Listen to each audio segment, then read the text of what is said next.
Assalamualaikum warahmatullahi wabarakatuh. Alhamdulillah, alhamdulillah, asyhadu alla ilaha illallah wa asyhadu anna Muhammadar Rasulullah sallallahu alaihi wasallam wa ala alihi wa ashabihi amma ba'd. Yang pertama, marilah sama-sama kita haturkan rasa syukur kita kehadirat Allah Subhanahu wa taala bahwa pada pagi hari ini, sore dan siang kita masih diberikan kesempatan kesehatan dan kewarasan dan diberikan hidayah Quran hadis. Maka atas pemberian Allah yang pol diucapkan syukur dan mengucapkan alhamdulillahirabbil alamin. Lalu yang kedua, pada perantara hidayah atas nama soleh dan perjuangannya semuanya diucapkan syukur dengan ucapan alhamdulillah jazahumullahu khairan. Dan pada Bapak Ibu sekalian yang masih sabar yang mendengarkan tausiah ini, diucapkan syukur dan mengucapkan alhamdulillah jazakumullahu khairan. Mudah-mudahan oleh manfaat dan barakah. Tetapi tidak lupa kami mengingatkan niatnya supaya diniati niat karena Allah wa yarjuna rahmatahu wa yakhafuna adzabah. Baiklah Bapak Ibu sekalian, para pemirsa, rekan-rekan sekalian, Mas Budi Jos 354 akan memberikan 5 tip ya. 5 tip atau 5 cara atau 5 bab yang menurut Mas Budi Jos itu harus dimiliki oleh satu-satu kita sebagai orang iman. Harus dikerjakan ya. Karena 5 tip itu yang pertama, yaitu mengkaji. Kita sebagai orang iman harus mengkaji yang namanya Quran dan hadis. Atau istilah Jawanya ngaji. Mengkaji atau ngaji. Ya, yang kita kaji Quran hadis. Karena apa? Karena Quran itu bahasa Arab, berasal dari Arab. Hadis juga demikian. Sementara kita orang Indonesia, yang notabene-nya kalau bahasa Arab, kalau tanpa dikaji, tanpa diterjemahkan, itu kita tidak tahu artinya. Maka kita kaji Quran itu. Apa isinya? Nah, Quran itu isinya ada 3. Berupa perintah, berupa cerita, dan berupa larangan. Juga diberikan al-hadis. Itu berupa memperkuat Quran, berupa cerita, perintah, dan larangan. Dalam Quran ada perintah sholat, ada larangan mencuri, ada cerita nabi-nabi terdahulu. Nah, itu kita kaji. Ya, itu namanya mengkaji. Dalilnya fa'lam anallahu la ilaha illa anta. La ilaha illallah. Ketahuilah bahwa tidak ada Tuhan selain Allah. Jadi mengaji itu merupakan bab yang pertama atau poin yang pertama yang wajib kita laksanakan ya sebagai hambanya Allah. Kita mengkaji, kita kaji Qur'annya, hadisnya.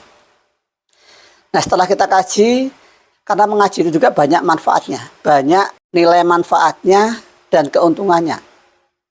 Keuntungan mengaji itu diantaranya dengan mengkaji kita menambah kepahaman, lalu menghilangkan kebodohan, menambah kepintaran. Yang keempat, mengesahkan amalan. Dengan mengkaji amalan kita akan sah. Ya. Lalu bab yang kedua atau tip yang kedua adalah mengamalkan, mempraktekkan. Jadi apa yang sudah kita kaji kita praktekkan. Contoh kita mengkaji bab sholat. Ya kita praktekkan sholat. Sholat itu bagaimana? Sesuai dengan hasil kajian kita praktekkan. Juga beberapa bulan yang lalu, beberapa hari yang lalu kita sudah pernah mengkaji masalah bab puasa misalnya. Bab puasa Ramadan. Ya kita laksanakan puasa Ramadan. Jadi kita mengkaji. Dalam puasa itu ada dalil mengatakan, ya ayyuhalladzina amanu kutiba alaikumusiyam kama kutiba alal ladzina min qablikum la'allakum tattaqun. Nah, kita praktekkan, kita laksanakan ibadah puasa Ramadan.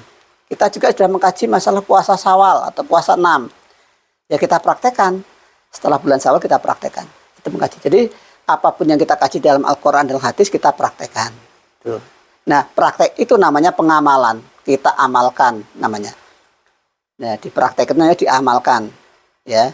Karena mengamal itu juga bisa menunjukkan surga. Wa tilkal jannatul lati uristumuha bima kuntum ta'malun. Demikian itu tinggi rendahnya surga tergantung amalan kita. Jadi kesimpulannya orang yang ingin masuk surga berarti orang yang beramal. Yang kita amalkan dari hasil kajian tadi. Lalu yang ketiga adalah membela. Membela itu istilahnya kita bersedekah, bersodakoh, ya. Karena apa? Pembelaan itu biaya, ya perlu biaya. Contoh, kalau kita masih sendiri, hidup sendiri, mungkin kebutuhan kita belum banyak. Ketika kita sudah berkeluarga, mungkin kebutuhan kita dengan keluarga. Udah punya anak, seperti itu.